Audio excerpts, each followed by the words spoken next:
first in my series of making a bass guitar. I'm going to be outlining a model I made about 4 years ago now called the Gazzbass Scarab bass. Now, I decided to do this kind of short notice to actually video the process. I've actually gone through quite a bit of the process, and I'm going to show you what I've gotten through so far, and then the rest you'll see completely. And then at the end we'll have a complete bass guitar that will be either for me or for sale. Okay, so anyway, this is my workshop, as you can see. Bandsaw, table saw, drill press, band sander, scroll saw, miter saw, saw, lots of stuff we've got, and we can I'll give you, actually, you know what, I'll give you a tour, okay? Stay tuned. So, as promised, a little tour of the workshop. Over here I have my laptop for reference and stuff like that. Over here, soldering station, or as we say here, soldering station, and parts. See there? Oh, sorry, there. Parts there. Pickups, what do you have? I like Musicman pickups, as you can tell. All that stuff. I'm going here. Over here we have a table saw. I don't use that too much. If I was making a bass guitar out of strange laminates, you know, I'd stick a bunch of wood together and then maybe use the table saw to really rough it out rectangly. You know, here's the stalwart, the bandsaw. And wait a minute, didn't clean it from the last time. Bad boy, bandsaw there. Grinder, yes indeed. Drill press, very important. Using a Forstner bit to take out lots of wood and stuff before routing is very important. Get a nice accurate route without damaging your expensive router bits.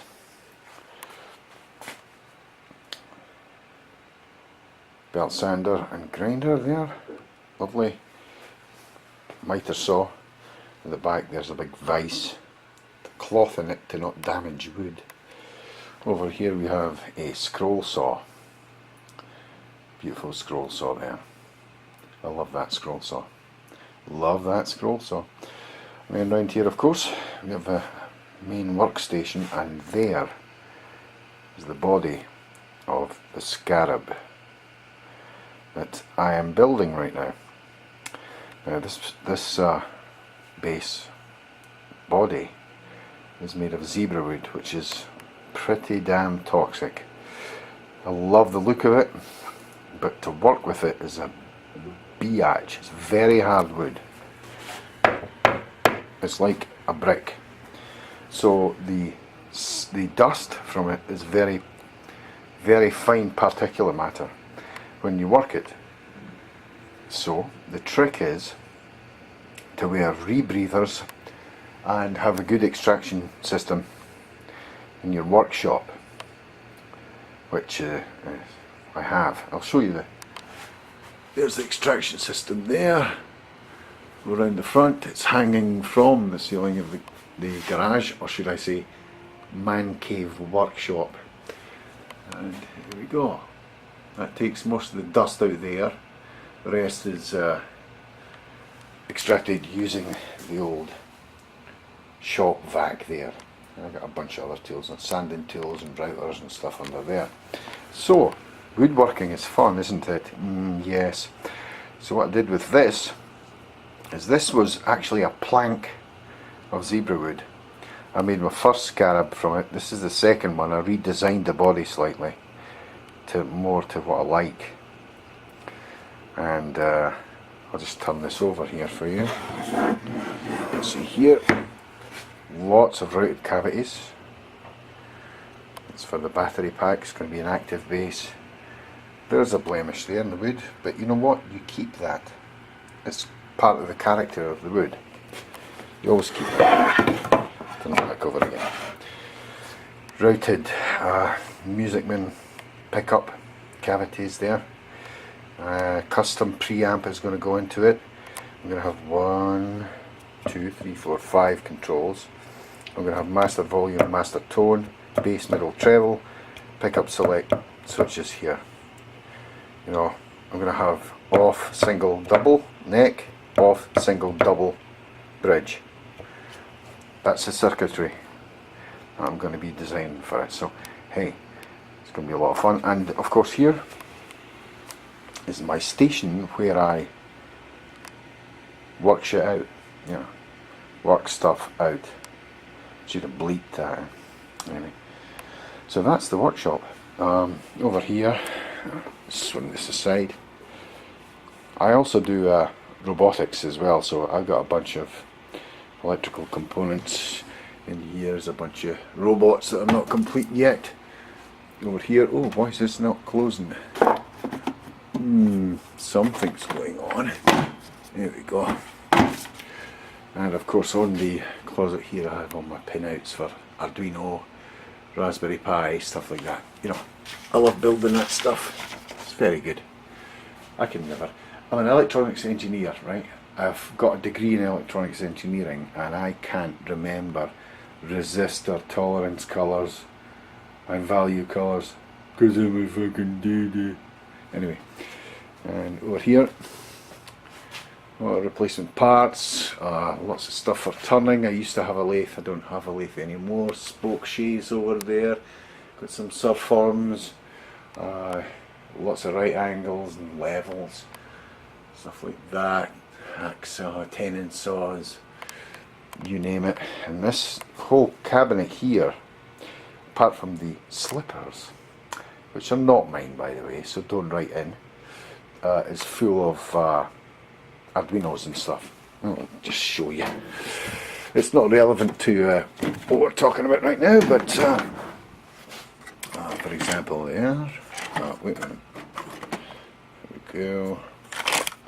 For example, it's an Arduino shield here. I have shield there. There's a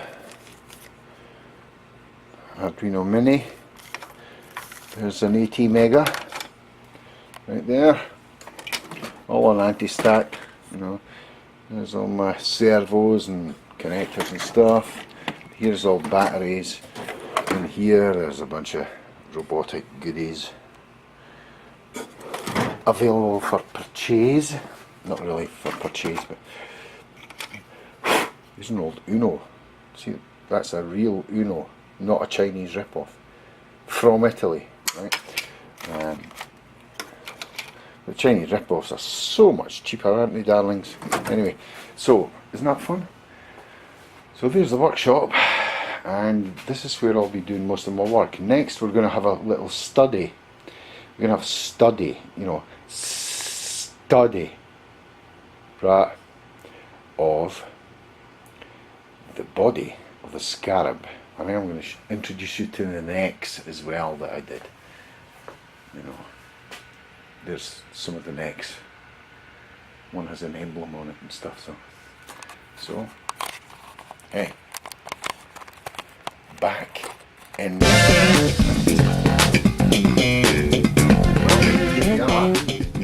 This is the Gazzbass Scarab body that I designed about 4 years ago. This one is taken from the blank that I made my first one from. Now you might be able to see this on the body here. This line here, if you don't, I'll hold it up here. See, the lines I drew on the body here. The original Scarab has this. It made it look more like a beetle, a scarab beetle. But I found it to be slightly impractical, and I found also that on the prototype the body didn't have enough mass to offset the head I wanted. I wanted a regular fender head, you know. I could always rework that. And I wanted a fender neck. Fenders necks seem to be the easiest to play for me, even although, you know, I have many bass guitars. The Yamaha BB3000S that I have has a Fender style neck, and it's very slick, very easy, rosewood. But like here you see I've got this extra mass here. This is not non-trivial, this part. As you see also the wood has some imperfections on it. It's still marked up. It isn't finished or sanded yet, it's basically just cut out. I used a router template to route out the pickup cavities to where I want them. I wanted them more bridge end than front end. I didn't want this one over here because when I blend the pickups in, I don't want too warm a muddy sound from the bass. Like, zebra wood is extremely hard. It's like a slab of concrete actually. It's pretty heavy. Also there, of course, the neck cavity right there. I'm going to show you the neck in a minute. The controls is going to be tone, volume, bass, middle, treble. 2 switches here to do pickup select, 2 3-way switches. This will be the bridge pickup switch here, and it will switch between series, parallel and off. And of course the neck pickup, same thing, series, parallel, off. So I've done all this stuff. I'm going to show you me finishing it. That's probably going to be the videos I'm going to make from now on. I wish I had recorded me bandsawing this shape out. In fact, if you excuse me, I'm going to walk in front of the camera to get the template I made out of pine wood for the bandsaw stuff. Hold on.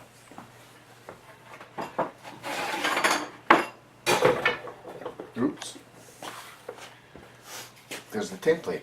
That's the original template, as you can see. Now, that's for the back. I'm going to show you the back in a minute.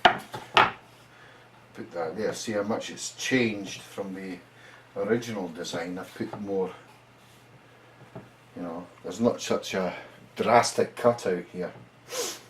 That's the battery compartment and the electronics compartment in the back.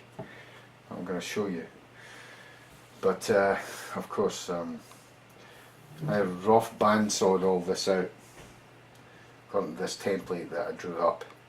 That's what I wanted. I wanted something really slim, streamlined sort of thing like that. I'm going to put this back. Now, the rear.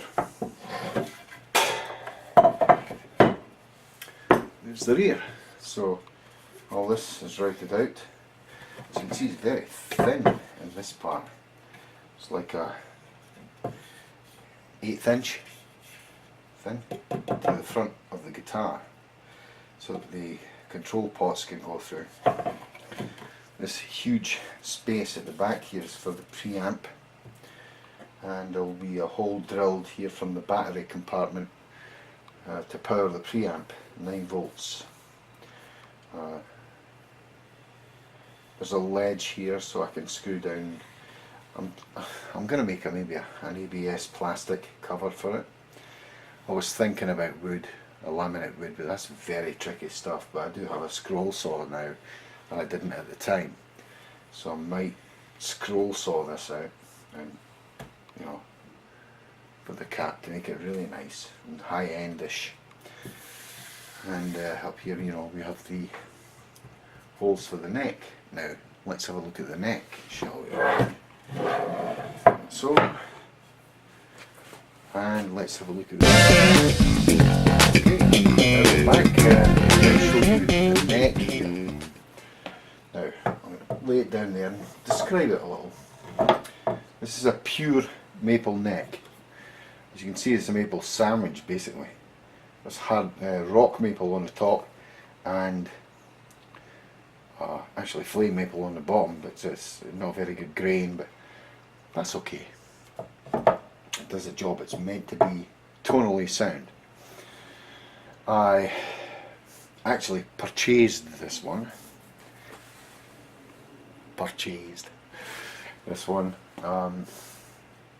I've made 2 necks before, and they're always an extreme hassle to figure out the radius. You'll see the neck has a radius there, you see that? There's a radius on it. It's extremely hard to figure and then get the frets to lay flat. I'm pretty skilled at woodwork, but that's a lot of patience and time that I just didn't have at the time. So I bought this fender neck. This is a Gazzbass neck actually, I think. Yep. There you go, headstock right there. It's a J, I think. Maybe a P, I don't know. The point is, it's prefabbed for me. But what I did is, I was able to get very cheap routing stencils from Stuart McDonald. Everything I'm talking about right now, by the way, that requires a link or something, I will furnish that. So this actually just goes in, yeah. So that right. There you go. That's what it's going to look like. The original one had a dark rosewood neck, which is okay. But I actually wanted to go for the lighter neck because what I bought was this. If you'll pardon me raking through the components. I bought black hardware, black anodized hardware. That, the bridge as well, black anodized. You know, I've got music gun pickups that I bought as well for that. There, it's all black anodized. Everything's black hardware, so it's actually what I bought for it, was black hardware. I want it to look kind of evil. I'm actually also going to show you a way to, I'm going to remove the neck now. By the way, single truss rod. You can probably see, single truss rod neck. With the body, I'm going to have, the bridge is going to go about here-ish, right? I'm going to have maybe a base clef here, a decal base clef, and probably a base clef around about here, decal. And maybe even one on the back, because you know, nobody sees it, but you do when you put the bass on to play it. So I'm going to have some decals on there to make it extra special. So that's where I'm at right now. Next episode, we're going to be actually doing some woodworking. We'll be trimming up the neck cavity here, sanding it down, getting a good figure into the wood, and we're going to pillow out the body. I've got different thoughts about from the prototype, which I will show you. The prototype on figuring the body. I had planned to leave it actually kind of sharp and then put trim on it, but I thought no, it's much nicer if you do something like Warwick bases do, and make it nice and rounded and, you know, organic looking. It's beautiful. This is a gorgeous piece of wood as well. It's just a pity that it's so, when you sand it, it's so particulate and it's really annoys. But I'm nearly done with it, so we shall get this finished up, and in the next episode you'll actually see me do stuff. But thanks for watching. I'm really glad that you watched this, and I'll tell you what, if this bass gets popular, and the sound of the prototype is unbelievable. It sounds like, if I was to characterize its sound, I would say it sounds like a Kubicki X Factor bass. That's what it sounds like. but that's, you know, partly the pickups and partly the preamp that I'm putting into it. And I do love the Kubicki sound, so maybe I was unconsciously driving for that. There we go. Anyway, join me next. It should be fun. We're going to have an adventure and we're going to do really cool things. But you know, in between these manufacturing videos, I'm going to be giving lessons, going to be giving away tracks that I've written. So go for it. Join up. You won't regret it, okay? See ya.